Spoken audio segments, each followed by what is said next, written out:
Okay, good morning, everyone. It's Monday, May 2nd. Wow, time passes, days come and go so quickly. And it's our 7:30 a.m. practice time. I've begun to give a little teaching before we meditate, and so I was thinking about what I could talk about today that would be useful. And in the past few days, I've run across I'm always investigating my mind and thoughts. And also in the past few days, I've run into situations where I talk to people, and the topic is something that shows up is that is difficult for us. It's a lesson. It's sort of a lesson to learn and to look into what am I supposed to learn from this. And especially if you think that somebody else is the issue and they're on your path, and the idea is that there is a reason they're on your path, there is a reason you're experiencing this difficulty, and you need to look into it and see what is it you have to learn about this, or about yourself, or something you have to improve. And so it brings me to that practice of no matter if there is a purpose for some difficulty to show up to teach you something or not, it is very wise for us to constantly watch our mind, watch our thoughts, and see where they're leading, see where they're going to go, and really be vigilant about their movement in our mind, our thoughts, because our thoughts tend to tell us that they are us, that they are real, that if I'm thinking them, that must be real, because why should they be on my mind? Why should they occur to me if, if they're not real, if they're not true? It just feels very personal, because they happen within us. And so it's reasonable for us to feel that they are us. And so our practice, both in daily life, at work, with our interactions, in our meditation, our practice is to separate ourselves from our thoughts, to know that they are not me, I am not them, and they just pass through like anything else that comes through. And if I don't watch what they're going to do to me and what they're going to tell me to do, right, then it's, it's hazardous. It's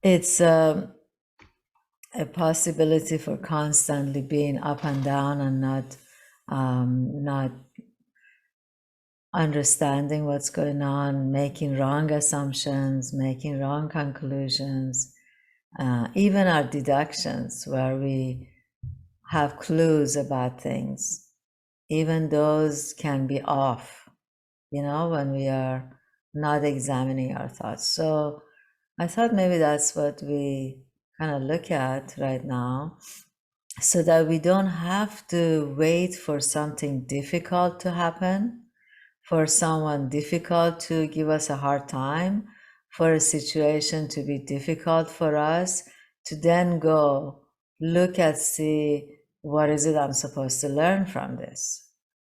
Even then, when you look and see what is it I'm supposed to learn from this, if you don't have the skill to determine what's going on with your mind, your thoughts, you may be assuming the wrong lesson and not really get it about this thing that's happening, right? And so this thing is going to keep happening, keep showing up until you get it. And then without the skill to how to get it, then you're doomed. We are, right? Until finally I have to get it. So So this is a very kind teaching that the Buddha gave us. The third foundation of mindfulness is to examine our mind. And the fourth foundation is to examine the content of the mind, the all the obstacles that show up in our mind, aversions, clinging to something, restlessness, doubt, drowsiness.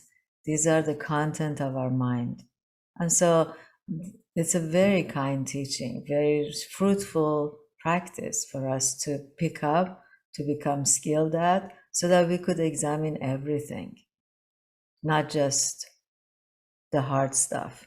We could examine everything and be wise and make real change in our behavior in this lifetime. In this day, maybe in this moment, we could do it. Yeah.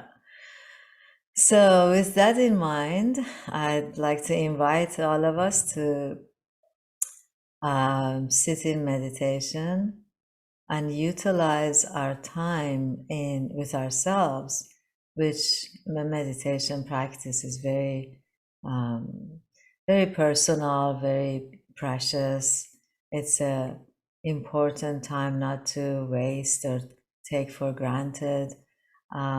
This is not a normal activity that people do all the time and all people do. So it's rare that people give their time and attention to this. So bring awareness to how important this is for you and the sense of gratitude for doing it, for showing up, for um, wanting to improve the quality of your thinking, your state of mind, and increasing wisdom, compassion, kindness.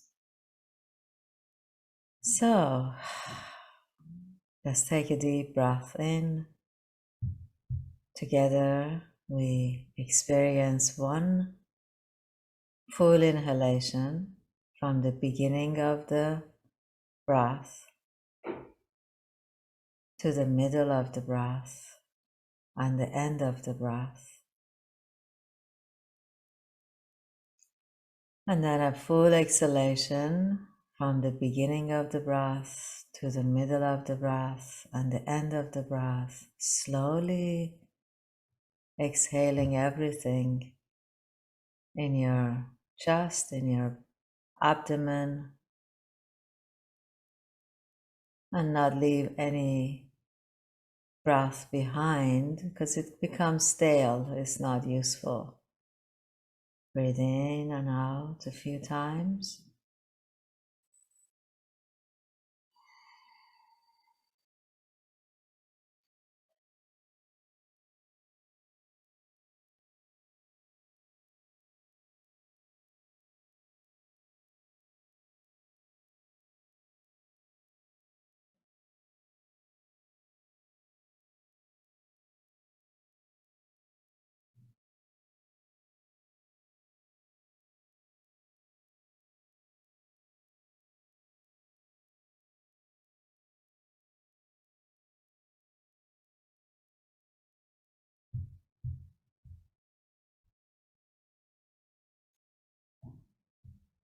And then gradually let your mind drop.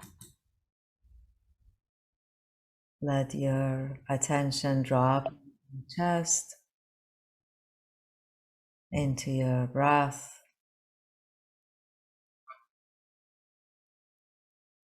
feeling your chest,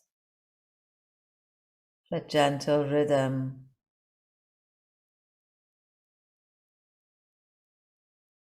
gentle movement up and down.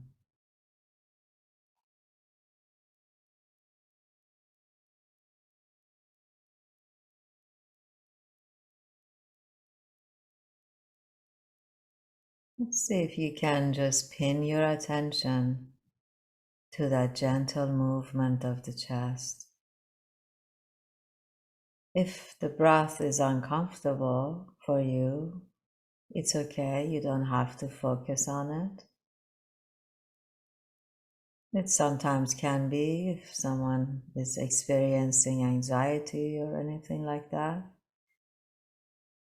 So move away, feel sense of touch with your hands, pin your attention maybe to sounds. The idea is to shift attention to another sense other than thinking.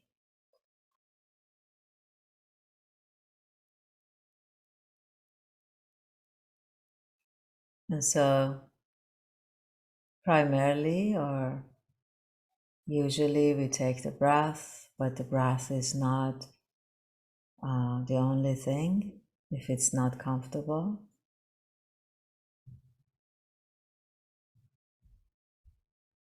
And so, whatever anchor you choose to pin your attention to, it's not going to stay there for too long, it's going to move away.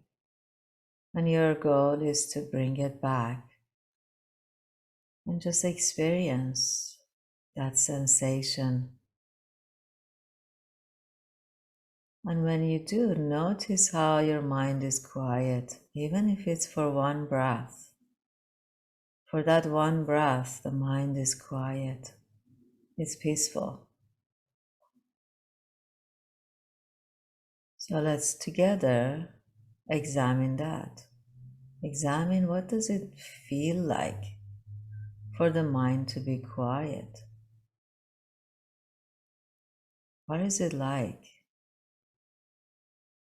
for me to attend to another sense?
And if you stay with it long enough, you will see the movement of the mind, how it's sometimes not interested in something neutral. It wants to run after drama, after activity, doing, solving, engaging. So there's where you begin. You begin with feeling that neutral place where there is no thinking, might be peaceful too. And the mind jumping into a thought. This may seem difficult, and it is difficult, but slowly, gradually, as you give it a chance, you will begin to see that. If you haven't, and if you do have a skillfulness to see it, Stay in the neutral, stay in the no thought, feeling sensations of the breath or body, sound of my voice, and see what it feels like to not be engaged, to sit in silence.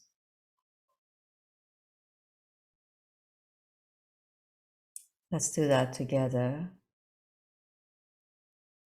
for a few moments and I'll check in with you.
So when you find yourself away from the breath, circle back in. Feel that chest rising, falling. Feel the abdomen moving in and out.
Where is your attention now?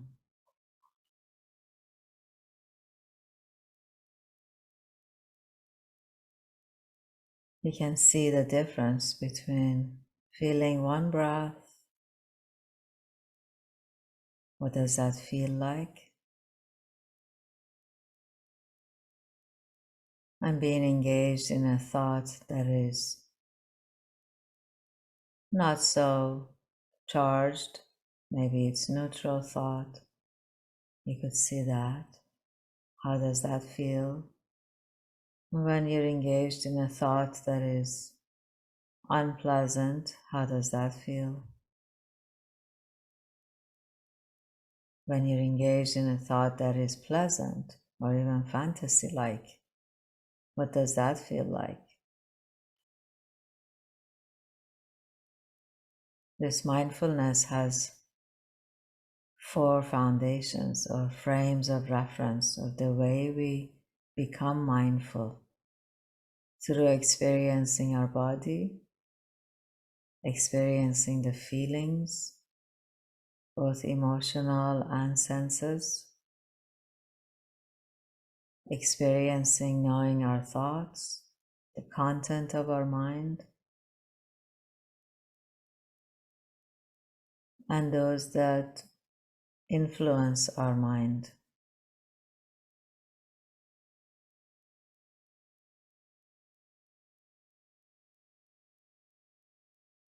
And so you enter in one of them, experience one or all, just being,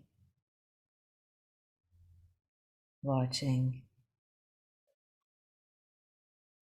feeling.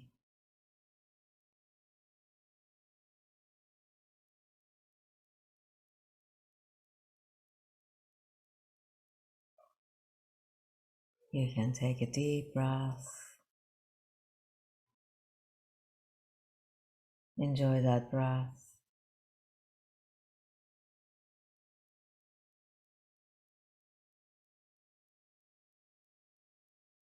and see what happens next after that one breath.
And so don't let this practice go. Bring it into your daily life. As you continue to go into a meeting, to go into work, to answer some emails or look at some data or anything that you might be engaged in, just be aware of your mind and its activity. How fast it's running to make a conclusion or assumption. Where is it headed? What is it up to? That's a part of having a fruitful accountability. Accountability is not just after the fact owning your responsibility for the actions you've done, but while during the action, during your time, accounting for your thoughts and feelings are the most fruitful practice. Accounting for a thought, for a choice, for a feeling that influences your choice, then you decide, then you take it into action, then there is a result. Accountability, to be able to account for all of these, will make you a much more effective, strategic person in life and towards success, for happiness, for wellness, for achieving whatever you need to achieve in life. So